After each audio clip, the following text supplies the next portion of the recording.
Karena Yunus satu kapal bermasalah. Karena Yunus sama orang jadi resah. Karena Yunus dia harus dilempar ke laut. Karena tak taat Yunus dimakan ikan besar. Karena tak taat Yunus dimakan ikan besar. Hap, hap, hap. Selidiki aku, lihat hatiku, apakah ku sungguh mengasihi Yesus, Kau yang Maha Tahu, menilai hidupku, tak ada yang tersembunyi bagimu. Telah kulihat kebaikanmu yang tak pernah habis di hidupku. Ku berjuang sampai akhirnya Kau dapati aku tetap setia. Mazmur 12 ayat 1-8. Untuk pemimpin biduan menurut lagu yang ke-8 Mazmur Daud. Tolonglah kiranya Tuhan, sebab orang saleh telah habis. Telah lenyap orang-orang yang setia dari antara anak-anak manusia. Mereka berkata dusta yang seorang kepada yang lain. Mereka berkata dengan bibir yang manis dan hati yang bercabang. Biarlah Tuhan mengerat segala bibir yang manis dan setiap lidah yang bercakap besar. Dari mereka yang berkata, dengan lidah kami menang, bibir kami menyokong kami. Siapakah Tuhan atas kami? Oleh karena penjelasan terhadap orang-orang yang lemah, oleh karena keluhan orang-orang miskin, sekarang juga aku bangkit. Firman Tuhan, aku memberi keselamatan kepada orang yang menghauskannya. Janji Tuhan adalah janji yang murni, bagaikan perak yang teruji. 7 kali dimurnikan dalam dapur peleburan di tanah. Engkau, Tuhan yang akan menepatinya. Engkau akan menjaga kami senantiasa terhadap angkatan ini. Orang-orang fasik berjalan kemana-mana, sementara kebusukan muncul di antara anak-anak manusia. Shalom adik-adik, apa kabarnya hari ini? Kakak berharap adik-adik dan keluarga ada dalam perlindungan Tuhan Yesus. Hari ini kita akan mendengar kebenaran firman Allah, bagaimana kita menghadapi tekanan dari teman-teman yang ada di sekeliling kita. Kalian pasti pernah mengalami satu tekanan, dan tekanan itu dapat datang dalam berbagai bentuk. Tekanan itu akan membawa satu dampak yang sangat besar dalam kehidupan kita. Untuk kita dapat diterima, disenangi, bahkan masuk di dalam kelompok daripada teman-teman kita. Ada 3 hal yang dapat kita temukan dalam kebenaran firman Allah, bagaimana kita dapat bertahan menghadapi tekanan dari teman-teman sebaya. Yang pertama adalah kita harus menyadari bahwa tekanan itu akan datang. Kita melihat bagaimana Musa menghadapi tekanan-tekanan pada saat ia membawa bangsa itu keluar dari tanah perjanjian.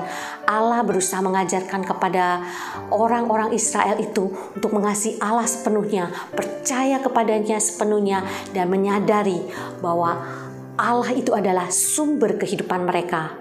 Tetapi seringkali orang-orang Israel itu adalah pelajar-pelajar yang lamban. Sering bila keadaan tidak menyenangkan, mereka itu akan menggerutu dan mengeluh baik kepada Allah maupun kepada Musa. Menurut adik-adik, bagaimanakah perasaan Musa ketika umat ini bertindak seperti itu? Sudah tentu hal itu kadang-kadang mengecewakan Musa. Dan Musa pasti merasakan tekanan dari orang banyak itu untuk meninggalkan rencana Allah. Sewaktu adik-adik menghadapi pergumulan untuk melawan tekanan dari teman-teman sebaya, pastikanlah bahwa adik-adik itu menggunakan prinsip-prinsip Allah sebagai penuntun dalam menghadapi tekanan. Keluaran 23 ayat 2 mengatakan, mari kita membacanya di dalam Keluaran 23 ayat 2. Janganlah engkau turut-turut kebanyakan orang melakukan kejahatan dan dalam memberikan kesaksian mengenai suatu perkara. Janganlah engkau turut-turut kebanyakan orang membelokkan hukum. Firman Allah sangat jelas bahwa Allah menghendaki agar kita anak-anaknya hidup bersih di hadapannya. Allah memanggil Musa untuk naik ke atas gunung untuk memberitahukan peraturan-peraturan khusus yang akan disampaikan kepada umatnya. Tugas untuk memimpin bangsa Israel diserahkan kepada Harun. Tetapi adik-adik, seringkali dalam menjalankan tugasnya, Harun itu tidak minta petunjuk daripada Allah. Sementara waktu berlalu dan Musa belum kembali, orang-orang Israel itu mendekan Harun untuk dibuatkan sebuah patung yang akan disembah oleh mereka. Harun bukannya menyenangkan hati dari Allah, tetapi malah menyerah dan memilih untuk menyenangkan hati orang Israel. Adik-adik, apa yang dilakukan oleh orang Israel itu adalah salah dan mudah sekali untuk menghakimi dan mengatakan bahwa Harun itu lemah di dalam hubungannya dengan Allah. Tanggung jawab daripada Harun adalah memimpin bangsa Israel selama Musa tidak ada. Tetapi bukannya Harun yang memimpin, malah ia menyerah. Ketika Musa kembali, ia sangat marah dan bertanya kepada Harun, apakah yang telah dilakukan umat itu sehingga Harun membawa mereka kepada dosa yang begitu besar? Jawaban Harun menunjukkan bahwa Harun itu tidak bersedia untuk memikul tanggung jawab yang berat. Bahkan Harun berdusta. Bagaimana cara orang-orang mendapatkan patung itu?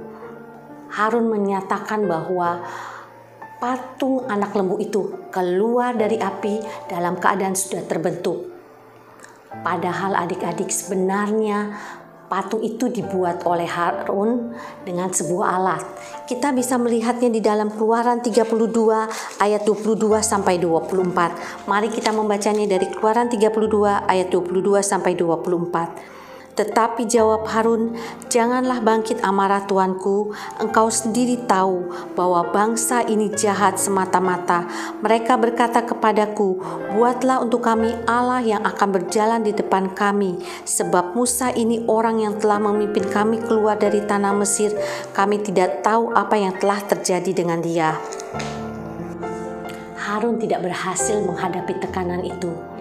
Barangkali kadang-kadang ada di antara adik-adik yang merasa seperti Harun. Memang tidak mudah ya adik-adik untuk dapat bertahan menghadapi tekanan dari teman-teman sebaya. Tetapi tidak ada sesuatu yang mustahil. Allah mengetahui bahwa kita akan mengalami situasi-situasi yang akan menguji iman kita. Namun Ia mendorong kita dengan janjinya di dalam Yohanes 16 ayat 33. Mari kita membacanya dari Yohanes 16 ayat 33. Semuanya ini kukatakan kepadamu, supaya kamu beroleh damai sejahtera dalam aku. Dalam dunia kamu menderita penganiayaan, tetapi kuatkanlah hatimu, aku akan mengalahkan dunia. Sewaktu kita menyadari bahwa tekanan itu merupakan bagian dari kehidupan di dalam dunia ini, kita akan mempersiapkan diri bagaimana menghadapi apa yang akan terjadi dalam kehidupan kita. Menurut adik-adik, apakah cara-cara yang terbaik untuk dapat menghadapi tekanan dari teman-teman sebaya serta menanggapinya dengan cara yang menyenangkan hati Allah? Salah satu strategi atau cara untuk yang terbaik untuk dapat mengatasi tekanan dari teman-teman sebaya adalah kita harus menyadari diri sendiri tentang apa yang Allah ingin sampaikan melalui firman-Nya. Pada waktu kita menanamkan firman Tuhan itu di dalam hati kita, firman itu akan mempengaruhi proses pemikiran kita. Kemudian ketika kita menghadapi tekanan dari teman-teman sebaya, kita akan mengetahui apa itu tekanan dan kita bisa menghadapinya. Kebenaran kedua yang kita dapatkan bagaimana untuk dapat berhasil di dalam menghadapi tekanan dari teman-teman sebaya adalah pengaruh negatif. Pernahkah adik-adik melihat seseorang yang menantang temannya yang lain untuk melakukan sesuatu? Berapa kali kalian telah melihat orang menolak untuk melakukan sesuatu sampai mereka ditantangnya untuk melakukannya? Mungkin ini merupakan sesuatu yang mereka tidak boleh lakukan. Tetapi ketika orang banyak itu menekan, mereka mengalah. Tekanan dari teman-teman sebaya kadang-kadang ada yang bersifat positif.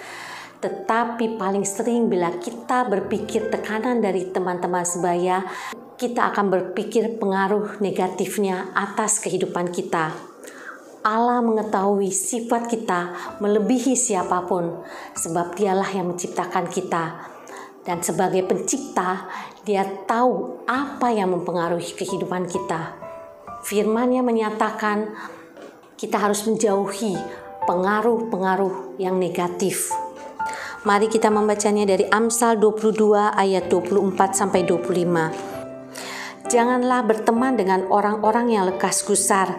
Jangan bergaul dengan seorang pemarah, supaya engkau jangan menjadi biasa dengan tingkah lakunya dan memasang jerat bagi dirimu sendiri. Maksud utama daripada ayat ini adalah kita harus hati-hati dalam memilih teman. Allah memperingatkan kita agar kita tidak bergaul dengan orang-orang tertentu, sebab pengaruh orang tersebut akan memusnahkan hubungan kita dengan Allah. Allah tidak bermaksud agar kita mengambil sikap yang menyatakan bahwa kita itu lebih suci daripada mereka. Tetapi Allah mengharapkan agar kita memiliki teman-teman karib dari antara orang-orang yang mempunyai nilai keyakinan yang sama dengan kita. Sangatlah berbahaya ya adik-adik kalau kita memakai kekuatan kita sendiri. Kita akan menyangka bahwa kita dapat membawa seseorang kepada pertobatan setelah mereka mengenal kita.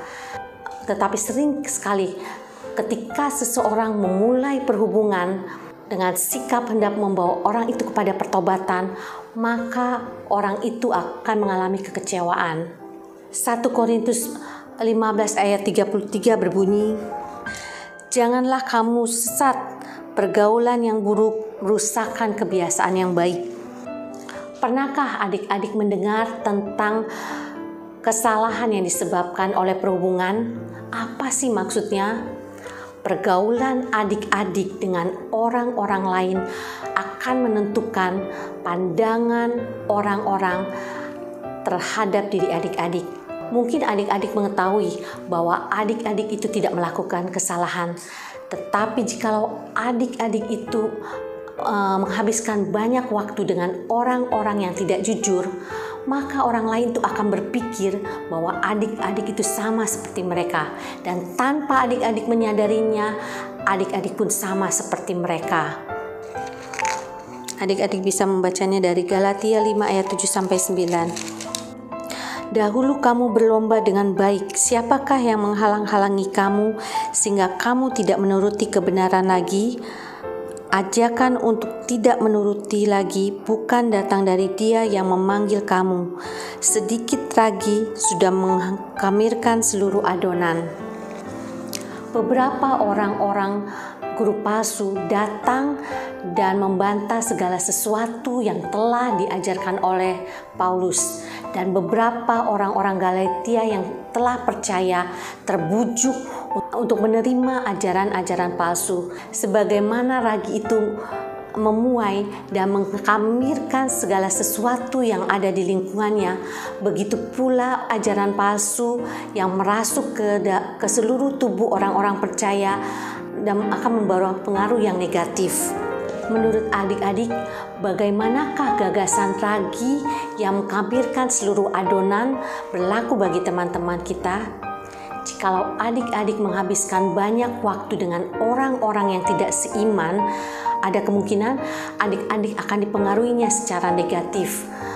Bahkan pengaruh negatif yang sedikit dapat membuat kita menyeleweng dari hal-hal yang kita tahu bahwa itu adalah benar.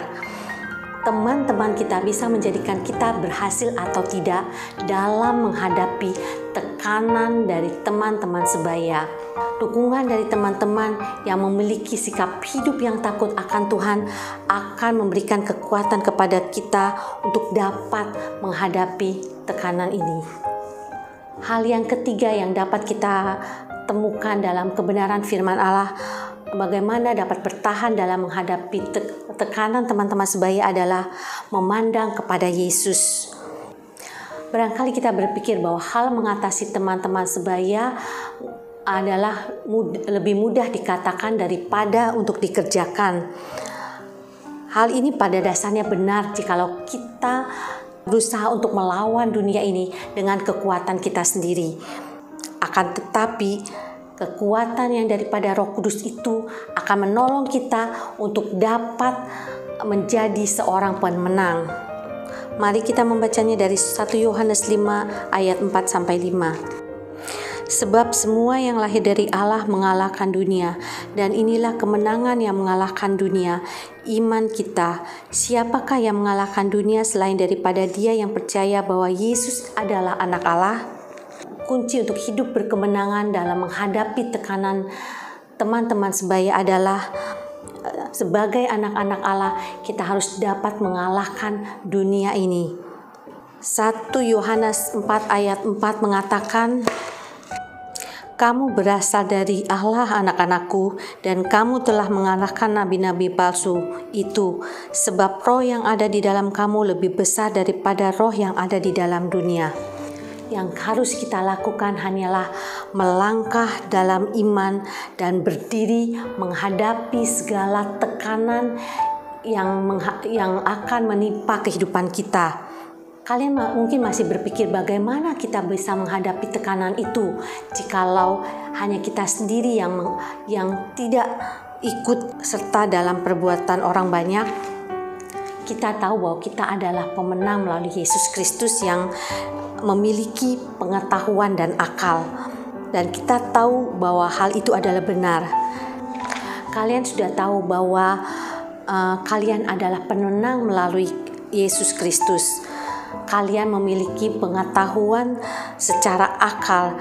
Kalian tahu bahwa hal itu benar, dan sekarang kalian perlu memiliki pengetahuan di dalam hati untuk mengetahui bahwa hal itu adalah benar. Kalian harus menyadari dengan seluruh jiwa raga bahwa kalian akan memperoleh kuasa yang daripada Allah. 1 Korintus 15 ayat 1 berbunyi, dan sekarang saudara-saudara, aku mau mengingatkan kamu kepada Injil yang aku beritakan kepadamu dan yang kamu terima dan yang di dalamnya kamu teguh berdiri. Allah menghendaki agar kita berdiri di dalam Injil. Menurut adik-adik, apakah pengertian berdiri di dalam Injil? Allah menghendaki agar kita berakar kuat di dalam kebenaran firman-Nya, sehingga pada waktu firman itu firman itu masuk ke dalam kehidupan kita, firman itu akan menuntun kita, firman itu akan membawa kita, firman itu akan mengajar kita untuk kita berhasil melawan arus daripada kehidupan dan tekanan-tekanan di dalam dunia ini. hal yang perlu kita perhatikan adalah mata kita harus senantiasa tertuju kepada Allah. Kita tahu bahwa kehidupan di dalam dunia itu begitu singkat, dan kehidupan itu bisa membuat kita mengambil satu keputusan yang nantinya akan menghasilkan suatu hal-hal yang bersifat abadi. Rasul Paulus mengatakan di dalam 1 Korintus 15 ayat 58, "Karena itu saudara-saudaraku yang kekasih, berdirilah teguh, janganlah goyah, dan giatlah selalu dalam pekerjaan Tuhan, sebab kamu tahu bahwa dalam persekutuan dengan Tuhan, jerih payahmu tidak sia-sia." Allah menuntut kita agar kita dapat hidup suci, sehingga kita harus dapat berdiri teguh dan tidak goyah dalam menghadapi tekanan-tekanan dari dunia ini. Amin. Mari adik-adik kita bersatu di dalam doa. Tuhan Yesus, terima kasih buat kebenaran firman Allah yang telah disampaikan pada hari ini ya Bapa. Biarlah firman ini akan terus bekerja dan berkarya di atas kehidupan anak-anak sekolah minggu, untuk mereka dapat bertahan dalam menghadapi tekanan-tekanan yang ada di sekeliling mereka. Sekalipun itu tekanan-tekanan yang begitu berat, maka Allah tidak akan membiarkan mereka, dan mereka akan mendapatkan suatu kekuatan yang daripadamu untuk berhasil melewati tekanan-tekanan itu dalam kehidupan mereka. Kami serahkan ya Bapa anak-anak sekolah minggu ini ke dalam tangan-Mu Tuhan. Di dalam nama Tuhan Yesus Kristus kami sudah berdoa dan mengucap syukur. Haleluya. Amin. Yohanes 16 ayat 33. Semua itu kukatakan kepadamu supaya kamu beroleh damai sejahtera dalam aku. Dalam dunia kamu menderita penganiayaan, tetapi kuatkanlah hatimu. Aku telah mengalahkan dunia. Terima kasih. Ayat hafalan pada minggu ini diambil dari Yohanes 16 ayat 33 yang berisi, "Semuanya itu kukatakan kepadamu, agar kamu memperoleh damai sejahtera dalam aku. Di dunia kamu menderita, tetapi kuatkanlah hatimu. Aku telah mengalahkan dunia." Dalam minggu ini Yohanes 16 ayat 33, "Semuanya kukatakan kepadamu supaya kamu beroleh damai sejahtera dalam aku. Dalam dunia kamu menderita penganiayaan, tetapi katakanlah hatimu, aku telah mengalahkan dunia." Terima kasih. Halo adik-adik, selamat hari Minggu. Ayat hafalan untuk minggu ini adalah Mazmur 34 ayat 7. Orang yang tertindas ini berseru, dan Tuhan mendengar. Ia menyelamatkan dia dari segala kesesakannya. Hafalkan ya adik-adik.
Adik-adik, mari kita sama-sama bersatu dalam doa. Bapa dalam surga, terima kasih Tuhan buat siang hari ini. Tuhan yang sudah memberkati kami dalam ibadah kami mulai awal sampai saat ini Tuhan. Dan kami sudah selesai mendengarkan kebenaran firman-Mu. Tuhan Yesus, banyak hal yang Tuhan sudah ajarkan kepada kami melalui kebenaran firman-Mu ini Tuhan.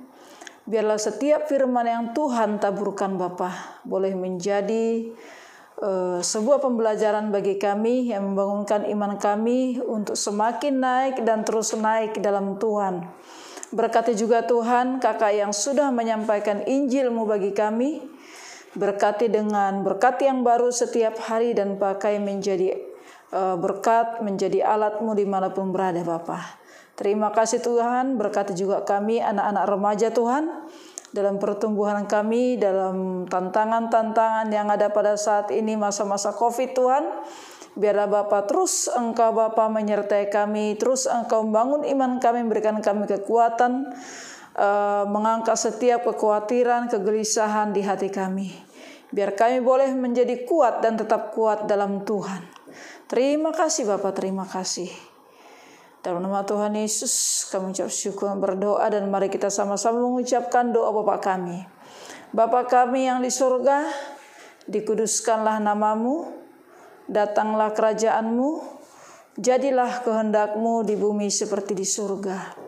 Berilah kami pada hari ini makanan kami yang secukupnya, dan ampunilah kami akan kesalahan kami, seperti kami juga mengampuni orang yang bersalah kepada kami. Dan janganlah membawa kami ke dalam pencobaan, tetapi lepaskanlah kami daripada yang jahat, karena Engkau-lah yang punya kerajaan dan kuasa dan kemuliaan sampai selama-lamanya. Amin.